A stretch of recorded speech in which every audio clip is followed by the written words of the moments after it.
When it comes to visualization, the thing to realize is that we're doing it all the time. This doesn't have to be something where you're just closing your eyes and imagining vivid pictures. Anytime that you think of a conversation that you're going to have and you imagine, well, if they say this, what will I say next? That's visualizing. If you're anticipating a situation where you go to speak to your boss or someone you're attracted to, I come back to these because these are the most common questions, and you're going, what will I do if the worst should happen? That's visualizing as well. And what you'll see if you check your own life, this is true across the board of just about everybody, the situations where you lack confidence and you are the most nervous are typically the situations where you have played 100 or more visualizations of the worst case scenario in your head. You're trying to prepare for the worst, wondering, what will I do if this horrible thing happens? And our brains get in this worry loop. Now, the problem with this is, yes, we've prepared. Technically, once or twice would have been good for preparation, but we did it 98 more times. The problem is, and we exploited this when we were doing incantations, is that the brain can't tell the difference between something that is vividly imagined and repeated and something that is actually experienced.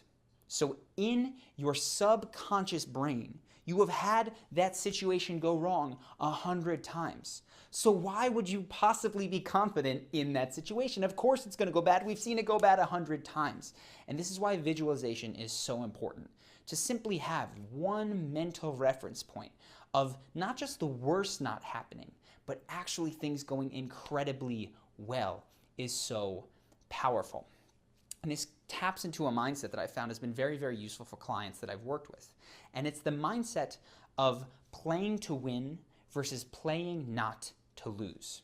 When we get locked into these visualizations of what if the worst happens, right? This conversation that just deteriorates, it falls apart. What will we say if? What we tend to do is we find ourselves trying to mitigate our losses. We want to interact with this person in a way that doesn't piss them off too much, or we want to not make too much of an impression because we just anticipate subconsciously that it's going to go bad. When we play to win instead of playing not to lose, we don't want to mitigate our losses. We want it to go excellently. We want to take this one meeting with this person, turn it into an incredible relationship that benefits all areas of our life. Or we want to walk up to that person that we really do have a crush on, and we want to have that conversation that leads to an amazing date. But really what people have when they even take those steps is a visualization in their head, and they're going, I just want this not to go terribly, so I'm going to try to make as not horrible of an impression as I can. And of course that comes through in their behavior, and it goes middlingly, and they get exactly what they're aimed at, which is why visualization is so critical. And again, an experience that was very, very impactful on me, just seeing it, was from Ben. Ben, if you know him, co-founder Charisma on Command, actually participated in an amateur cage fight. MMA, I guess there were 4-ounce gloves, right? Like, you can get hurt doing this stuff. There are serious, serious stakes and consequences. And one of the things that he said was most useful, that helped him just about as much as some of the training that he did, was visualizing every single night the entirety of the fight, walking in, dealing with it, feeling his friends on the outside, his parents cheering him on, his mother being nervous, but ultimately seeing himself overcoming and succeeding. And what he said was, this was not just useful to give me confidence. This is the difference between walking into a completely unknown situation, where a very, very common thing is that fighters get what's called an adrenaline dump. They're in this new scenario and they go into fight or flight. These are trained people who have been working for months, but they've never encountered this unknown scenario of all these people watching them. And their body dumps adrenaline as they're walking out.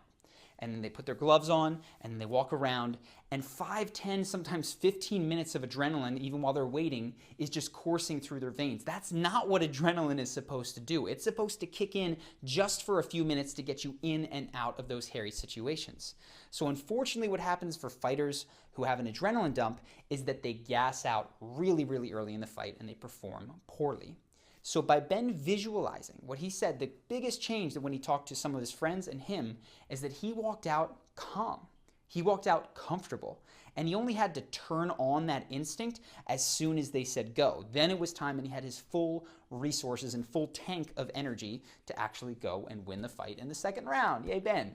But this is important across your life. So keep this in mind. We're not just trying not to lose. When we're visualizing what would an incredible 12 out of 10 victory in this situation look like? Another critical mindset for your visualizations, before we actually dive into doing them, is to realize that when we're talking about the charismatic person, the confident person, they stand out. When we talk about playing to win, that's something that people notice. But so often in our visualizations of victory, whatever it might look like in that situation, we think about sliding under the radar. How can I do this in a way that is not noticed? And one of the things that you're going to have to get used to if you want big, outsized, confident, charismatic results is that you will stand out. Now, it should be in a positive way, but you're still going to be noticed if you're the person who really is shining and radiating in this kind of way. So when it comes to your visualizations, you need to be thinking, okay, how do I express myself most fully, most wholly, and most honestly, accepting that, well, I'm going to stand out when I do so. And this is very important for the people who are concerned with becoming and embodying that authentic, charismatic type.